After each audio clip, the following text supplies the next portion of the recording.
So good morning students. आज हम देखेंगे with the completion of Unit 4 Visual and Graphic Communication. Today we are going to see about formal written communication.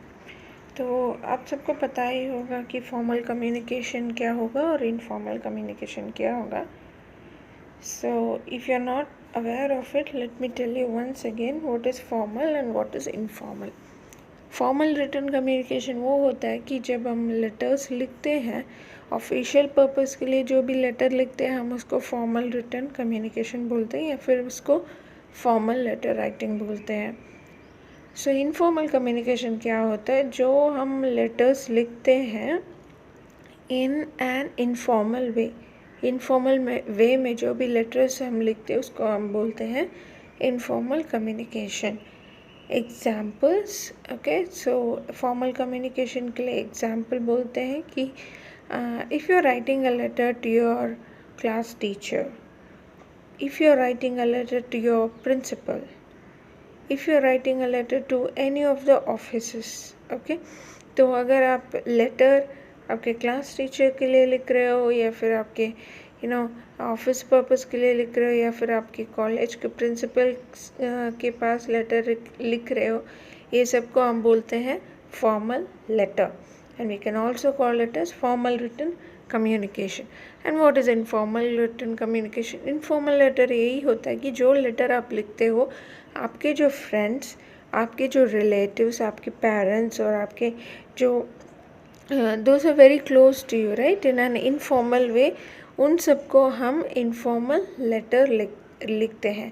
और formal letter लिखने में बहुत सारा rules and principles होता है. ठीक है, फॉर्मल लेटर में when you start writing the formal letter you will have to follow some rules and regulations. If you're not following the rules and regulations, that cannot be called as a formal letter at all. पर informal letter क्या होता है? Friendly letter होता है. Informal letter it's also called as a friendly letter, क्योंकि आप किसको लिख रहे हो बहुत फ्रीली लिखते हो, कुछ रूल्स बाउंड नहीं होते इनफॉर्मल लेटर लिखने में. So informal letter is always good and it is very friendly also. पर ऐसे नहीं बोल रहे कि फॉर्मल लेटर बैड होता है. फॉर्मल लेटर लिखने के लिए थोड़ा बहुत आपको रूल्स फॉलो करना ही पड़ेगा. तो रूल्स के हिसाब से ही आपको फॉर्मल लेटर को डिज़ाइन करना पड़ेगा. Okay, so here we are going to see in this unit, we are going to see about formal written communication. Okay, so first and foremost topic in unit 5 is office drafting. Okay, so office, जैसे कि हम formal writing के बारे में बात करते हैं, formal written communication के बारे में बात करते हैं, तो of course there will be something about office. okay, तो ऑफिस कुछ होता है, वहाँ पे ऑफिस में कुछ लिखना होता है, कुछ लेटर्स लिखना होता है. everything is about something about office drafting. A circular is for, yes, in office drafting we will see about circulars. okay, so office जो होते हैं, जो ऑर्गेनाइजेशन होते हैं, वहाँ पे सर्कुलर करके कुछ होता है. ओके, तो अभी हम देखेंगे कि सर्कुलर्स क्या होता है. A circular is essentially a letter containing some important information that is distributed to a large number of people. Say for example, you have to invite an entire department for a meeting or update the dress code for the whole office. A circular will be the best mode of communication for these purposes. Okay, circular क्या होता है? Essentially it is a letter containing कुछ important information. वहाँ और एक letter होता है. Obviously formal written communication obviously will come out, outcome will be the letter only. same thing, circular भी एक letter होता है. उसमें क्या पर्पस होता है, लेटर लिखने का पर्पस क्या होता है और वो लेटर में क्या लिखा जाता है, देखते हैं. ओके, बहुत सम इम्पॉर्टेंट इन्फॉर्मेशन, वहाँ पे हम लोग क्या करते हैं, इम्पॉर्टेंट इन्फॉर्मेशन लिखते हैं. That is distributed. क्या होता है? वो डिस्ट्रीब्यूट होता है लार्ज नंबर ऑफ पीपल्स को. अगर एक ऑर्गेनाइजेशन चल रहा है या फिर एक कॉलेज है, तो कॉलेज में कुछ मीटिंग के बारे में जो होने वाला है, मीटिंग के बारे में कुछ इन्फॉर्मेशन जो प्रिंसिपल होते हैं या फिर वहाँ के डायरेक्टर होते हैं वो देना चाहते हैं, तो क्या करते हैं, दे विल सेंड द सर्कुलर। और वो सर्कुलर क्या होता है, लार्ज नंबर ऑफ पीपल के पास वो जाके पहुँचता है। Either they will send the letter through mail या फिर WhatsApp. So the message is sent through letters, WhatsApp, या फिर मेल भी भेजा जाता है, या फिर directly the authorize person will give the letter to the peon. और वो लोग आके क्या करते हैं, they might pass the letters और they might get the signature from the other staff members stating what is given in the letter। तो वही होता है सर्कुलर। एक बड़ा जो ग्रुप के पास एक इंफॉर्मेशन पास करने के लिए हम सर्कुलर यूज़ करते हैं। बहुत बड़ा ग्रुप, ओके, बड़ा ग्रुप का मतलब सिर्फ 2 और 3 मेंबर नहीं होते हैं। एक ऑर्गेनाइजेशन में जो भी वर्क करते हैं उनके पास कुछ इन्फॉर्मेशन भेजना है, तो they will use the circulars। And say for example, you have to invite an entire department for a meeting or update the dress code for the whole office। यहाँ पे कुछ एग्जाम्पल है। अगर आपको पूरा डिपार्टमेंट के पास कुछ बोलना है या फिर ड्रेस कोड, उनके जो ऑर्गेनाइजेशन के जो वर्कर्स होते हैं उनके ड्रेस कोड के बारे में कुछ अलग से बोलना है, तो उसके लिए what they will use a circular। A circular will be the best mode of communication for this purpose। और ये तरह के कम्युनिकेशन के लिए क्या सर्कुलर बहुत बेस्ट होता है, बहुत अच्छा और इजीली मैसेज को कन्वे कर लेता है बहुत बड़ा ग्रुप के पास। And here an example is given for circular. यहाँ पे एक एग्जाम्पल है अर्वाचीन भारती भवन सीनियर सेकेंडरी स्कूल का एक एग्जाम्पल सर्कुलर यहाँ पे दिया गया है। देखिए क्या दिया है यहाँ पे। First they have written the left side circular करके उसका टॉपिक उन्होंने डाला है। और हर सर्कुलर जब ऑर्गेनाइजेशन भेजता है उसका एक एक नंबर होता है, जैसे सीरियल नंबर होता है ना, तो एवरी सर्कुलर वो काउंट होता है। जो जितना भी सर्कुलर एक ऑर्गेनाइजेशन भेजता है उतना सर्कुलर ऑर्गेनाइजेशन में काउंटिंग होता है, क्योंकि ऑफिशियल पर्पस के लिए उसको काउंटिंग करना बहुत ज़रूरी होता है। तो यहाँ पर भी एक काउंटिंग लिखा गया है।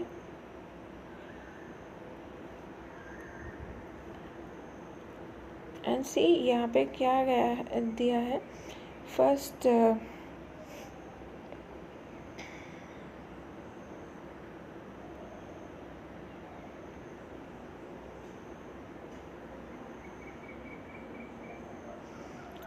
First they have given about ABB। और यहाँ पे क्या लिखा है, उन्होंने एक स्कूल के बारे में लिखा है और यहाँ पे जो भी नाम आता है उसको यहाँ पे इन्होंने एक्रोनिम में दिया है, तो शॉर्ट फॉर्म में दिया है। और यहाँ पे एक स्लैश मार के वहाँ पे सीनियर सेकेंडरी स्कूल को वहाँ पे ESSS डाला है, ओके। और यहाँ विवेक विहार वो एक एड्रेस होता है जहाँ पे उनका स्कूल है, उसका एड्रेस भी इन्होंने यहाँ पे एक्रोनिम में दिया है। और यहाँ पे ईयर को दिया है, कौन से ईयर में वो भेज रहे हैं। Maybe the circular would have sent in 2019, तो इसीलिए यहाँ पे 2019 डाला है। अगर सर्कुलर 2020 या फिर 22 में जाता है तो यहाँ पे it will be like this, okay.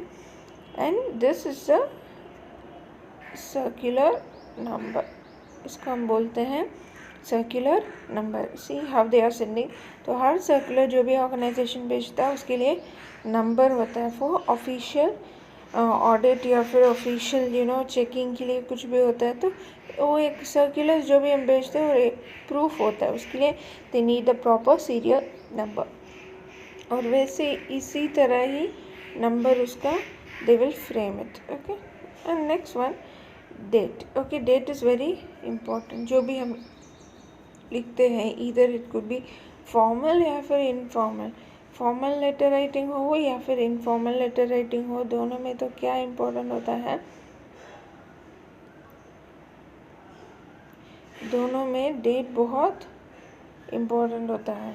या तो यहाँ पर भी see they have written the letter in the year of 2019 और यहाँ पे इन्होंने 2019 का वर्ष यहाँ पे दिया है। एंड यहाँ पे क्या हो रहा है, पेरेंट्स टीचर्स मीटिंग, पेरेंट्स और टीचर्स का मीटिंग हो रहा है for class 3rd to 12th, class 3 से लेके 12th तक यहाँ पे कुछ मीटिंग हो रहा है, तो यहाँ पे इन्होंने उसी के बारे में दिया है। Okay okay 3 to 12 will be held on 31st December. Okay, and then what they have given, oh, I should not do timing of the parents teachers meeting. Okay, PTM का मतलब क्या होता है, parents teachers meeting, और 8 AM to 10 AM. Dear parents, winter vacation will be now from 1st of January to 7th of January 2020. School will reopen on 8th of Jan 2020. And then class 10 and 12 pre-board schedule on 6th Jan will now be held on 20th Jan. Wishing you all a very happy new year. Regards. Again यहाँ पे उन्होंने school का नाम दिया है और विवेक विहार वहाँ का लोकेशन भी दिया है। Okay, see what they are conveying here, वो यही बोल रहे कि पेरेंट्स और टीचर्स मीटिंग चलने वाला है क्लास 3 से लेके 12th तक, और वहाँ का पेरेंट्स और टीचर्स मीटिंग का टाइमिंग और डेट भी दिया गया है। Then they are also conveying the message about the winter vacation, जो सर्दी का छुट्टी होने वाला उसके बारे में भी यहाँ पे इन्होंने मैसेज कन्वे किया है। ओके, सो ये सर्कुलर क्या होता है, इसमें बहुत सारा एक से भी ज़्यादा इन्फॉर्मेशन कंटेंट होता है, तो ये सर्कुलर में एक से भी ज़्यादा इन्फॉर्मेशन है। तो अगर किसी व्यक्ति को बुला के सिर्फ और बिना ये सर्कुलर टाइप किए बिना किसी व्यक्ति को बुला के बोलते हैं कि यही इन्फॉर्मेशन है, जाके बोल दो, सारे पेरेंट्स के पास कन्वे कर दो करके बोलेगा, तो पूरा का पूरा पेरेंट्स से जाके कन्वे करना थोड़ा नामुमकिन भी हो जाता है। अगर वो जाएगा भी तो उससे हो नहीं पाएगा। तो इसीलिए to pass on more information what did they do, they type the circular को वहाँ पे टाइप करते हैं और उसको पास किया जाता है। या and next we'll go to the notices. Okay, notices क्या होता है, notices are mean of formal communication targeted. Okay, it's a means of formal communication, ये भी होता है एक formal communication। क्या करता है, targeted at a particular person or a group of person. It is like a news item informing such person or persons of some important event. This can be an invitation to the meeting, an announcement to any event, to issue certain instructions, make appeals, etc. Okay, so what is notice? It is also a means of formal communication. What do they do here? So they target on the particular person or a group of person. तो same, okay, like circular notice is also a same thing. What do? They news item informing such person or persons of some important event. This can be an invitation to a meeting. Notice क्या होता है, वो एक invitation की तरह होता है। और क्या होता है, नोटिस सेंड करने के बाद कुछ इवेंट होने वाला है, कि जैसे it is quite similar to circular में क्या करते हैं, first they will convey the meaning, I mean message to the very big group of people, then what happens, those messages will go to the concern person, sorry for that. Okay, so those messages will reach to the concerned person, and that concerned person will have to read the circular, and then they have to proceed for the meeting and so on. तो notice भाई ऐसे होता है तो it's a kind of invitation to a meeting चल रहा है करके एक इन्विटेशन देना ही we call it as notice. And see एक नोटिस में क्या क्या कंटेंट्स होते हैं। What, okay, first one what का मतलब क्या होता है, क्या, ओके, क्या। What is a notice about, the notice should be clear about what is going to happen, event, or what has already happened, occasion. This is the crux of the meaning and should be written clearly. There should not be any ambiguity. तो पहले content notice में क्या होता है, what का मतलब क्या है, क्या, ओके। सो नोटिस किसके बारे में लिख रहे हैं, क्या क्या क्या करना क्या कन्वे करना चाहते हैं। Notice should be clear about what is going to happen, क्या चलने वाला है, क्या उसमें क्या किसके बारे में बात करने वाले हैं, and everything the notice will have. Next we will see the next content that is going to be in the notice writing is where का मतलब ओके कहाँ, ओके कहाँ चलने वाला है। The notice is about an event, then the location of such an event must be written clearly. The venue or the location are important details, so make sure to include this in a notice. जब हम एक notice लिख रहे हैं तो उस notice में तो क्या करके हमने लिख दिया, क्या का मतलब क्या होता है, क्या what is going to happen, okay, क्या चलने वाला है, और या फिर क्या कौन से बात के बारे में मीटिंग चलने वाला है। तो उसके बाद क्या इम्पोर्टेंट होता है, वेयर, कहाँ ये चलने वाला है, वेन्यू देना है, जगह को देना है। फॉर एग्ज़ाम्पल कॉन्फ्रेंस हॉल में चलने वाला है, असेंबली हॉल में चलने वाला है, प्रिंसिपल के रूम में मीटिंग चलने वाला है। तो ये सब क्या करना है, वहाँ पे वेन्यू को देना बहुत इम्पोर्टेंट होता है। When, okay. Third one goes when का मतलब क्या है, कब, ओके, कब, कौन सा टाइम पे ये चलने वाला है, और उसका डेट भी, ओके, तारीख भी देना इम्पोर्टेंट होता है। This is the time and date of the event or meeting. If possible, the duration of the event should also be mentioned to people can schedule their time accordingly. तो यहाँ पे time और date देना important होता है। अगर मुमकिन है तो क्या कर सकते हैं, वहाँ पे हम ड्यूरेशन भी डाल सकते हैं। ड्यूरेशन का मतलब कितनी देर तक ये मीटिंग चलेगा। क्यों हम ड्यूरेशन डालेंगे, अगर हम पक्का ड्यूरेशन बोल दीजिए कि 10 से 11 बजे चलेगा, तो उसके बाद लोग क्या कर सकते हैं, उनके वो स्केड्यूल को वो फॉर्म कर सकते। मान लीजिए कि उनको कुछ और काम होता है, तो उसके मुताबिक क्या कर सकते हैं, ये मीटिंग को कंप्लीट करके उनके जो पर्सनल थिंग होते हैं, उनके जो पर्सनल काम होते हैं, उसके बारे में वो प्लानिंग वो कर सकते हैं। Okay, so when you give the duration, who, okay, कौन, okay, this will be who the notice is addressed to. Who are supposed to other to the notice should be clearly mentioned to avoid confusion. जो एक organisation में बहुत सारे grades of workers होते हैं, इसका मतलब ये नहीं है कि एक नोटिस भेज देते तो सारे ग्रेड ऑफ वर्कर्स के लिए ही वो वो मीटिंग चल रहा है करके, ऐसे नहीं है। तो डिफरेंट मीटिंग्स चलेंगे। फॉर एग्ज़ाम्पल कुछ नोटिस भेज रहे हैं, वो सिर्फ सीनियर लेक्चरर्स को होते हैं, तो उनके लिए ही वो मीटिंग मेंट होता है, और उसमें तो क्लास 4 वर्कर्स जा नहीं सकते, और उसमें हम लेक्चरर्स जा नहीं सकते, उसमें प्रोफेसर्स जा नहीं सकते। किसके लिए वो मीटिंग होता है? अगर मीटिंग सिर्फ क्लास 4 वर्कर्स के लिए होता है तो क्लास 4 वर्कर्स को ही वो नोटिस भेजना है।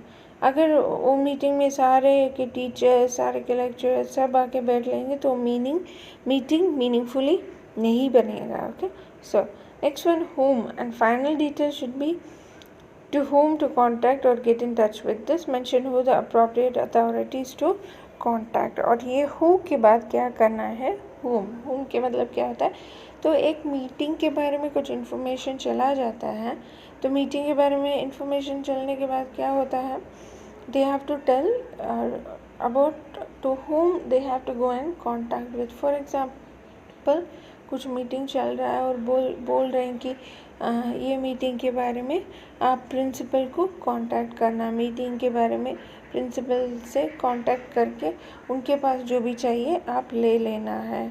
तो जो भी source of contact, okay, point of contact, इनको आप कांटेक्ट कर सकते हो, उनको आप कांटेक्ट कर सकते हो, ऐसे करके कोई तो पॉइंट ऑफ कांटेक्ट होना चाहिए ना, क्योंकि जो भी रिसीवर होते हैं उनके पास सिर्फ और सिर्फ एक नोटिस भेजते तो उनको कन्फ्यूजन हो जाता है। नोटिस तो ले लेते पर उसके बाद क्या होता है, कन्फ्यूजन हो जाता है। उसके बाद कुछ कन्फ्यूजन होता है, कहाँ चल रहा है ये वो करके उनको कुछ कन्फ्यूजन होगा तो उनको क्या करना, they have to go and confirm all the things to the authorised person. और वो पर्सन कौन होना है, एक ऑथराइज्ड पर्सन ही होना चाहिए, जिसके पास हम वो अथॉरिटी देते हैं या फिर पॉइंट ऑफ कांटेक्ट करते हैं, वो पर्सन को उस मीटिंग के बारे में सारे बात पता होना चाहिए। अगर वो पर्सन को मीटिंग के बारे में इतना नॉलेज नहीं है तो जो भी कन्फ्यूजन के साथ आएंगे तो उनके पास ये प्रॉपर आंसर नहीं इसको देना नहीं आएगा। सो दिस इज होम सी। और यहाँ पे हमने एक एग्जाम्पल दिया है, या See, solved example for you. On the occasion of Diwali, your housing society has planned a feast for all its members. As the chairman of your society, okay, तो यही होता है उसका content. This is the content.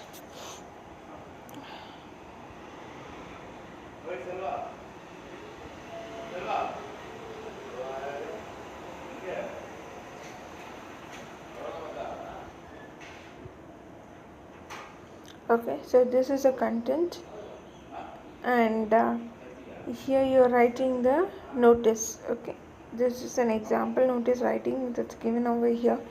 तो क्या है, एक दिवाली के ओकेशन में हमारा एक हाउसिंग सोसाइटी होता है जहाँ पे बहुत सारा अपार्टमेंट होते हैं। यहाँ पे क्या होने वाला है, एक फीस्ट होने वाला है। फीस्ट का मतलब थोड़ा बहुत सेलिब्रेशन होने वाला है वहाँ के सारे लोगों के लिए। तो वो ये नोटिस क्या है, as the chairman of your society write notice inviting all the members of the society to this gathering. ये जो चेयरमैन होते हैं वो इम्पोर्टेंट पर्सन होते हैं उस सोसाइटी के लिए, तो इनको एक लेटर लिखना है वहाँ के उस सोसाइटी के सारे कॉमन पीपल को इनवाइट करके। और क्या करना है, इनवाइट करके क्या बोलना है, इनको इस गैदरिंग में आने के लिए बोलना है और उनको जो भी नेसेसरी डिटेल्स चाहिए उसको भी उनको कन्वे करना है। Okay, yes, and now it's goes to the answer. और यहाँ पे एक सॉल्व्ड आंसर दिया है। सो इमेजिन ये होता है एक हाउसिंग सोसाइटी ABC करके आप इसको अज्यूम कर लीजिए, ABC कोऑपरेटिव हाउसिंग सोसाइटी। और यहाँ पे इसका heading, okay, this is the heading, कहाँ से जा रहा है, देन